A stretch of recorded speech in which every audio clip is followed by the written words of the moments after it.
From the time a girl is born, the world begins to whisper a lie in her ears that she is missing something, that she needs to be prettier, quieter, thinner, smarter, more agreeable, more likable, more everything, that she must earn her worth. And so she grows up trying to mold herself into a version that others can accept. She learns how to apologize for her strength, how to silence her opinion, how to wear a smile, even when her spirit is tired. She learns to question herself every time she says no, and to feel guilty when she chooses herself. But let's make something clear. You are more than enough, not because of what you do, how you look, or what you achieve, but simply because you are. Your value is not conditional. It's not a prize that gets handed to you once you've met some impossible checklist created by people who don't know your soul. You don't need to prove your worth to a world that profits from your doubt. You don't need to hustle for approval or beg for a seat at a table that was never built with you in mind. You are the table. You bring value with your presence, your perspective, your heart, your story. And the moment you begin to see yourself clearly, truly, you stop waiting for permission to exist fully. A network error occurred. Please check your connection and try again. If this issue persists, please contact us through our help center at help.openeye.com. There comes a time in every woman's life when comfort starts to feel like a cage. The routines, the roles, the relationships, they no longer fit, but she stays. Not because she's weak, but because she's been conditioned to be loyal to things that drain her. She tells herself to be grateful, to settle, to endure. She minimizes her needs, lowers her voice, and convinces herself that staying small is safer than stepping into the unknown. But the truth is, you can't keep shrinking to fit spaces you've outgrown. You can't keep dimming your light so others feel comfortable in your glow. Growth will make people uncomfortable. It will create distance. It will bring friction, but that's not a sign to stop.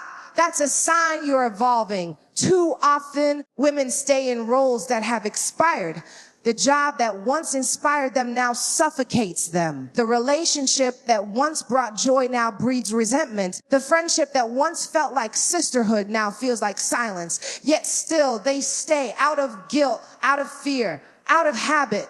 But just because something was right for you once doesn't mean it still is. And just because others don't understand your need for more doesn't mean you're wrong for wanting it.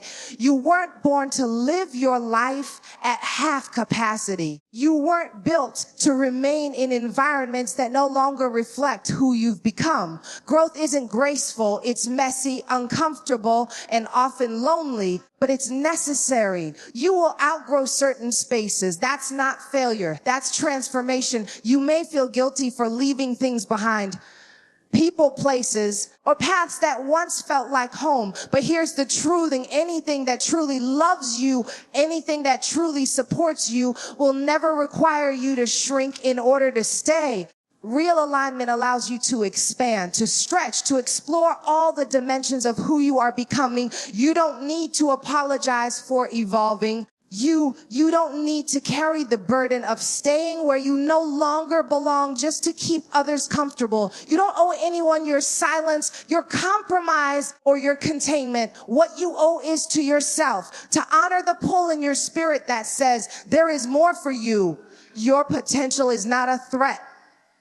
It's a promise, a sign that the life you've lived so far was just a chapter, not the whole book. When your environment no longer nourishes your soul, that's not something to ignore. That's a signal to move, to shift, to stop folding yourself into shapes that don't reflect your truth. Growth will cost your comfort, yes. But staying small will cost your peace. From an early age, many women are taught to be agreeable, polite, and quiet. They are praised for being easy to manage, for not causing trouble, for keeping their opinions to themselves. The message is subtle, but consistent. Your voice is only valuable when it supports someone else's comfort. But the truth is, your voice is not a weakness. It's not a disruption. It's power. There is strength in your words, not just in what you say, but in what you choose to stand for. Your voice holds your boundaries, your dreams, your convictions. It is the bridge between your inner truth and the outer world. And when you silence it, whether from fear, shame, or doubt, you cut yourself off from your own power. Speaking up doesn't mean shouting. It doesn't mean being aggressive. It means being honest. It means refusing to shrink in the face of pressure. It means saying no when your spirit is screaming it, even when others expect you to say "I." It means telling your story, even if your voice shakes while telling it. Too often, women stay silent because they've been taught their voice will make others uncomfortable. But your job is not to make people comfortable. It's to live your truth. Whether that truth challenges a system, disrupts a pattern, or confronts a lie, it is still worthy of being heard. Your voice is not just for the times you feel strong. It's also for the moments you feel unsure, uncertain, scared. That's when using it matters the most. Every time you speak your truth, you give someone else the courage to do the same. And that ripple of courage is how change begins. Not just in your life, but in the lives of others who are waiting for permission to rise. Don't underestimate the value of your lived experience. Your perspective has weight. Your story has depth. Whether you're in a boardroom, a classroom, a living room, or sitting alone with a journal, your voice is shaping the world around you. It's how you declare what you will and will not accept. It's how you name what matters to you. It's how you reclaim space that was never supposed to be denied to you in the first place. Some will try to talk over you.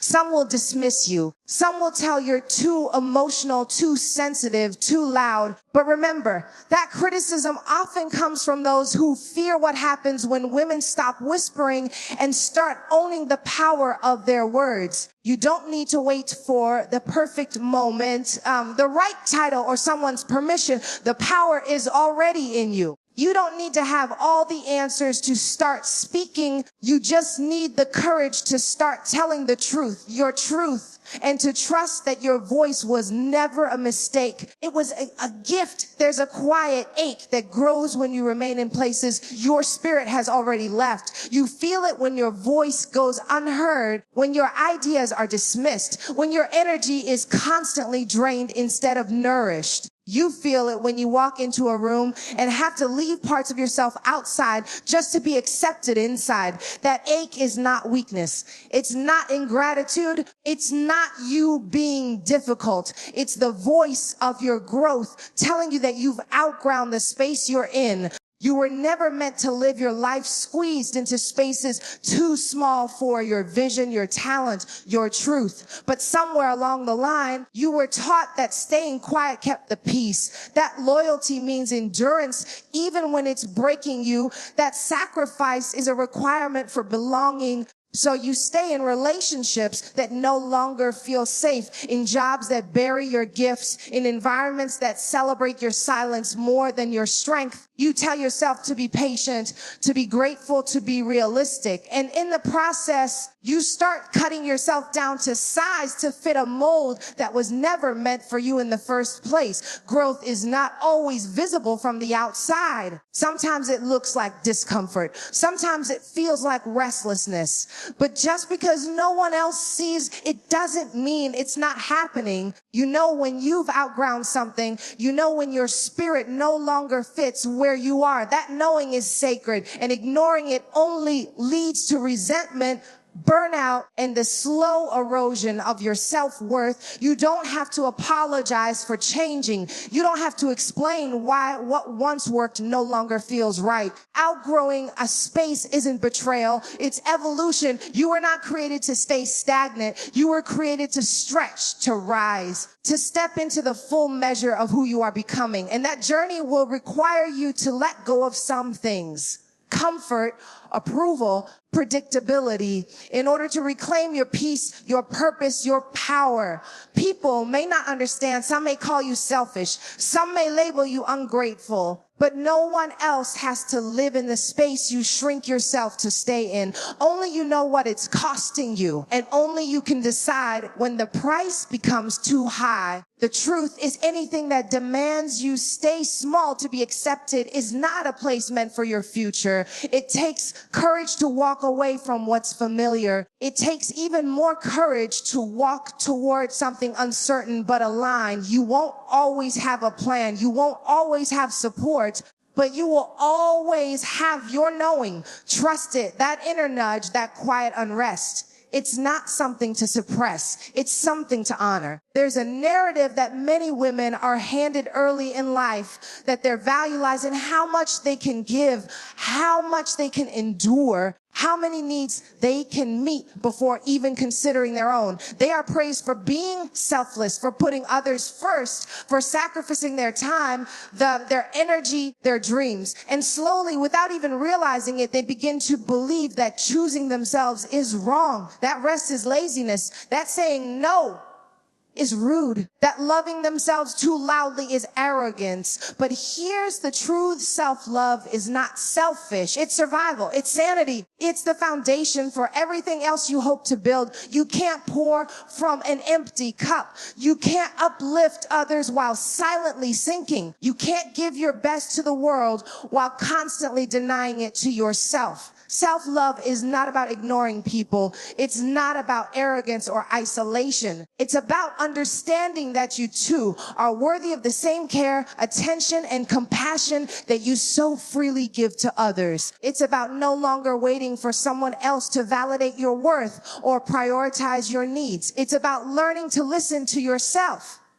Not the noise, not the expectations, not the pressure, but the quiet voice within that's been asking for attention all along. Loving yourself means setting boundaries that protect your peace, even if others don't understand them. It means walking away from environments that bruise your self-worth, even if you once called those places home. It means forgiving yourself for mistakes, for missteps, for moments of weakness, and choosing not to carry shame like a second skin. For too long, women have been made to feel guilty for choosing themselves, as if their well-being is only important after everyone else has been taken care of. But self-love doesn't subtract from your ability to care for others. It multiplies it, because when you are whole, when you are rooted, when you are nourished, you have more to give, not from obligation, but from overflow. Self-love is not a destination. It's a daily practice. It's choosing to be kind to yourself on the hard days. It's challenging the inner critic that tells you you're not enough.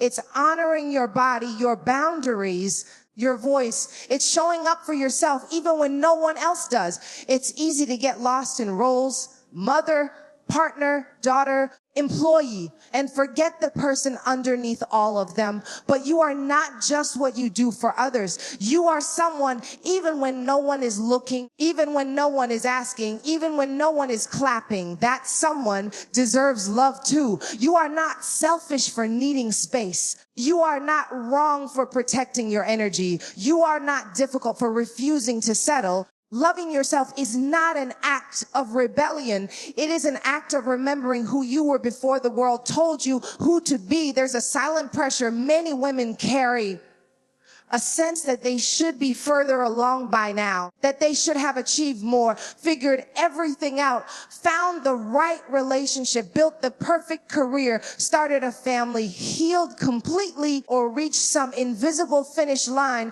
that society laid out for them without their consent. It's a constant comparison game, one that leaves them feeling like they're falling short, even when they're doing the best they can.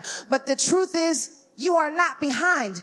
You're in process. Growth doesn't happen on a fixed schedule. Healing doesn't follow a deadline. Success isn't defined by age, marital status, job title, or how well your life matches someone else's highlight reel. Life isn't a race, and there is no universal timeline that guarantees happiness if you meet its checkpoints. What you're building, what you're becoming takes time. Real change, real healing, real purpose. It all requires seasons of uncertainty, silence, and slow progress. It's easy to celebrate the visible wins, but most of the work is done in the dark. It's done in the quiet, private moments when you're choosing to keep going, even when no one is clapping. It's done in the days you show up, even when you're tired, uncertain, or afraid. And those days count. They matter more than you think. You are allowed to be a work in progress. You are allowed to not have all the answers. You are allowed to be in the middle of figuring it out without punishing yourself for not being at the end. There is no shame in learning as you go.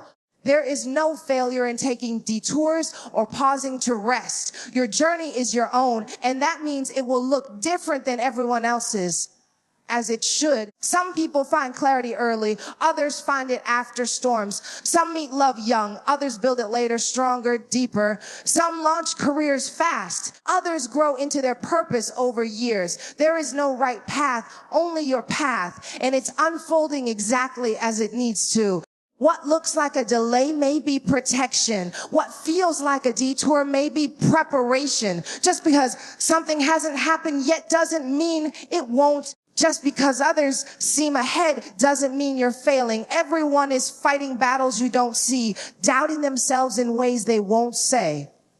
Appearances can lie, but your process, slow, sacred, imperfect, is real. Stop measuring your worth by where you are in life. You are not late. You are not too much, and you are not too little. You are exactly where you need to be for the lessons you're meant to learn, for the strength you're meant to develop, for the path you're meant to walk. You're not behind. You're just becoming. And becoming doesn't follow a straight line or a predictable pace. It moves with you, not against you. Pain has a way of making everything feel final. When it hits, it doesn't knock politely. It crashes in uninvited, breaking what once felt stable and safe. It leaves you questioning your strength, your purpose, your place in the world. Whether it comes through heartbreak, betrayal, loss, disappointment, or the slow erosion of your confidence, pain can make you feel stuck, isolated, and powerless. It can wrap around your spirit like a chain, convincing you that this is all there is. But pain, as devastating as it can be, does not have to become your prison. It can become your platform. You don't have to pretend that pain doesn't hurt. You don't have to smile through the storm or minimize your wounds just to be palatable. But you do have the power to decide what pain will do with you. It can bury you, or it can build you. It can silence you, or it can shape your voice. It can break you down, or it can break you open. When you let yourself feel it fully, when you stop running from it and start listening to what it's trying to teach you, pain becomes a turning point. So many women walk through life carrying invisible scars and still show up, still give, still rise. That resilience isn't born from easy seasons. It's forged in fire. It's built in those moments no one sees, when you could have quit but didn't. When you fell apart, but got back up anyway. That is strength. That is the foundation of your platform. Pain reveals what matters. It strips away the illusions. It forces you to look inward, to examine what you've been tolerating, to question what you truly want, to decide who you are without the masks. And once you've seen yourself clearly in pain, you'll never settle for being unseen again. That kind of awakening doesn't just change you. It empowers you. It gives you something to say, something to stand for, something to build from. Your story, with all its twists and wounds and valleys, holds value. What tried to destroy you can become the very thing that gives your voice depth and direction. It's easy to speak from the mountaintop, but the words that carry weight are often the ones that come from the valley, the ones born out of survival, growth, and hard-earned wisdom. The kind of wisdom that can only come from walking through what you never asked for and coming out with your spirit still intact. You don't have to be fully healed to rise. You don't have to have all the answers to speak from your experience. You just have to be willing to stand on what you've lived through, to own your story instead of hiding from it. The pain that tried to limit, you can become the reason someone else breaks free. Your scars can speak louder than your silence ever could. Ladies, this is your reminder, not of who the world told you to be, but of who you already are. You are not too late, too loud, too complicated, or too broken. You are powerful, worthy, and in progress. And you don't need anyone's permission to evolve, to speak up, to take up space, or to choose yourself. You are more than enough. You were never meant to shrink to fit into anyone's version of acceptable. Your voice was meant to be heard. Your love for yourself is not a flaw. It's your foundation. The pace of your journey is not a reflection of your failure, but a testament to your becoming. And the pain you've endured, that wasn't the end. It was the beginning of something deeper, stronger, and real. So rise, speak, heal, stretch, move, not because the world is ready, but because you are.